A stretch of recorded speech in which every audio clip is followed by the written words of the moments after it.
Охриѓани живеат како туристи во сопствениот град. Преку цела година цените во угостителските објекти се толку високи што се страдни да се доближат до кафетериите, не пак да седнат и да се напијат барем кафе. Пиењето кафе за нас стана луксус, велат охриѓани.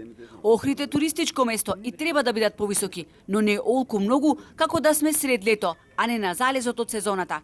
Ако ги погледнете цените во одредени ресторани и кафетерии на ривиерата, ќе добиете впечаток дека сте дошли на некоја екзотична дестинација. Отиголтка негазирана вода од 250 мл чини 100 денари, а турско кафе 120 денари. На Мајорка, например, исти цени се. Па толку кошта и у Шпанија. Кафе, например, толку е... У Хрватска исто така. У Хрватска исто летоска бевме. Мада се други примања горе.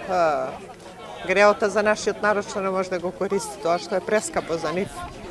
Па кафе требало би, знаеш, ама тоа е па потреба една свакодневна на луѓе и тука се профит прави.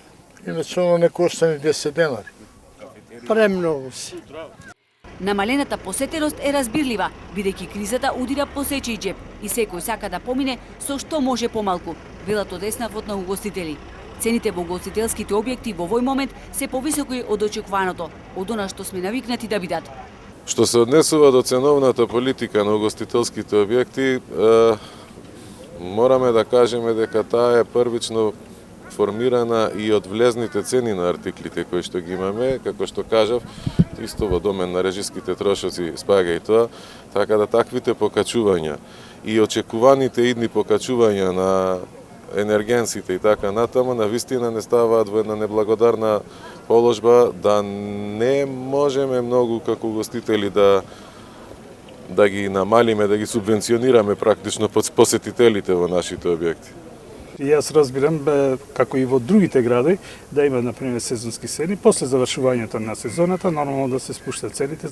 Како што ги коригира аменијата, почнувајќи од великденските празници, не им текнува да ги намалат. Ако не ги намалат цените, живо пиле нема да им влегува во локалите, велат охриѓани. Туристичките работници пак очекуваат помош и од централата и од локалната власт, за да се најде решение во интерес на сите.